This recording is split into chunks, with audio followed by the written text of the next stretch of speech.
Let us be honest for a second. When was the last time you played a racing game that actually respected your time? We are living in an era where game developers seem obsessed with one thing: quantity over quality. If you look at modern racing titles, especially the recent Need for Speed entries, they feel like they are terrified of letting you finish them. They stretch a simple campaign into 20 or 30 hours of gameplay. But ask yourself, is that 20 hours of fun, or is it 20 hours of chores? You are driving from point A to point B, doing meaningless side missions, and grinding through races that do not really matter, just to level up a car so you can do it all over again. It feels safe, it feels repetitive, it feels like a job. But today, we are going back to a game that did the exact opposite.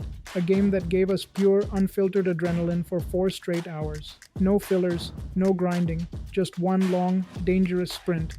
I am talking about Need for Speed: The Run. In my opinion, this was the last truly good Need for Speed game. It was the swan song of Black Box Studio, the legendary developers who understood what we actually wanted. And today, I am going to tell you why this 3-hour action movie is infinitely better than the 30-hour bloated games we get today. To understand why The Run is so special, we have to talk about what happened after it. The franchise went downhill. Studios like Criterion or Ghost Games took over, and they started using big marketing words. Bigger maps, more cars, more customization. They tried to trick us into thinking that bigger meant better. Remember that game that came out in 2017? The one before Heat?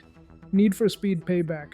I honestly forget the name sometimes because it was that forgettable. I never even finished those games. They were boring, they prioritized scale over soul. In those modern games, driving feels safe. You are doing 300 kilometers per hour, but there is no fear. If you lose a race, who cares? You just restart. You do not feel heartbroken. You do not feel the loss. You are just playing a game to watch a number go up. Compare that to Black Box. Black Box knew that a racing game needs to feel dangerous. In Need for Speed: The Run, you are not just racing for pink slips or reputation points, you are racing for your life. It is quality over quantity in the purest sense. Let us talk about the vibe. We all say we want games that feel like movies, right? Modern Need for Speed titles try this. They put in cringy cutscenes and try to be dramatic, but they fail because the gameplay itself is boring. The map is too big, and the races feel disconnected. Need for Speed: The Run is the closest gaming has ever gotten to a true blockbuster action movie. It is basically the best Fast and Furious game ever made, even better than the actual Fast and Furious games. The concept is simple but brilliant. You are Jack Rourke. You owe money to the wrong people. Your only way out is a race from San Francisco to New York, 3,000 miles, 150 opponents. That is it. But because the story is so linear, the developers could script the most insane moments I have ever seen in a racing game. You are not just doing laps around a city block, you are outrunning an avalanche in the Colorado mountains, while snow and rocks are crushing the road behind you. You are dodging bullets from a mob helicopter that is actively hunting you down. You are evading goons who are shooting at you from their SUVs. There are even moments where you get out of the car. This was the first time our character actually got on foot. You are running across rooftops, escaping cops in quick time events. It makes the experience feel intense. You are not just a car, you are a person running for their life. This movie-like feel translates directly into the racing mechanics. In modern games, the artificial intelligence is predictable. They drive fast, then they slow down to let you catch up. It feels fake. In The Run, the opponent AI is ruthless. They are driving fast, and they do not care if you get left behind. They will not wait for you. And when you get close to the finish line, they do not slow down. This creates a genuine adrenaline rush. You have to fight for every single position.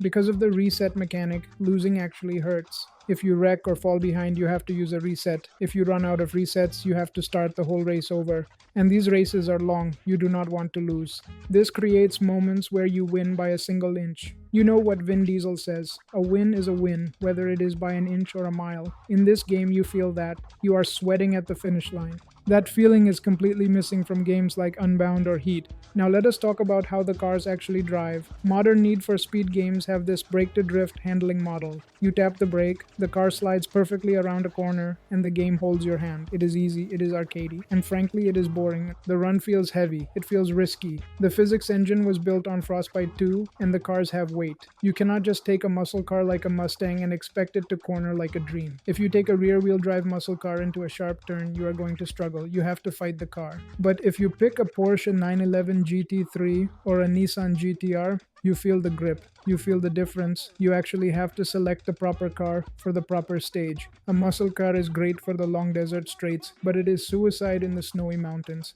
This adds a layer of strategy that the new games just do not have.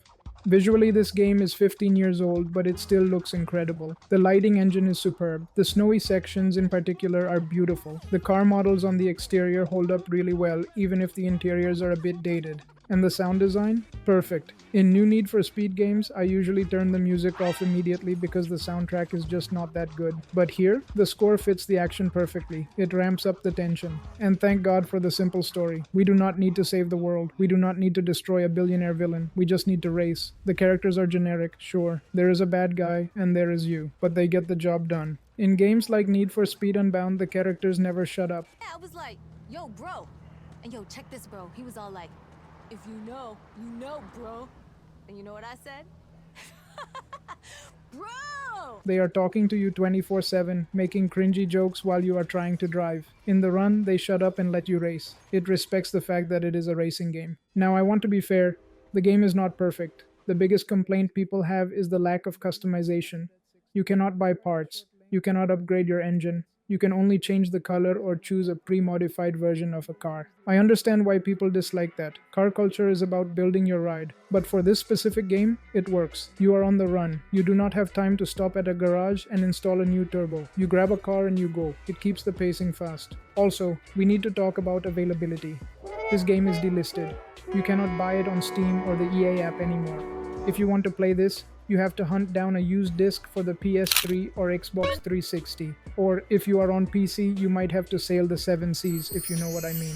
And a huge warning for my PC players. Do not unlock the frame rate. Keep the game capped at 60 FPS. If you go above 60, the physics engine breaks. In the desert or snow levels, the dirt and snow will glitch out and cover your entire screen, making it impossible to see where you are going. So keep VSync on or cap it at 60. Despite the short length and the lack of upgrades, Need for Speed. The run is in my top 3 of all time. Number 1 is the original Need for Speed Most Wanted from 2005. Number 2 is Need for Speed Underground 2. And number 3 is Need for Speed The Run. I just beat this game for the 8th time tonight. That is how replayable it is. It is pure fun. I would buy a remaster in a heartbeat. I really hope EA realizes what they had here. If you have never played it or if you skipped it because of the reviews back in the day, do yourself a favor, find a copy. It is only 4 hours long, it respects your time, and it will give you a sense of speed, risk, and chaos that modern gaming has completely forgotten. Peace.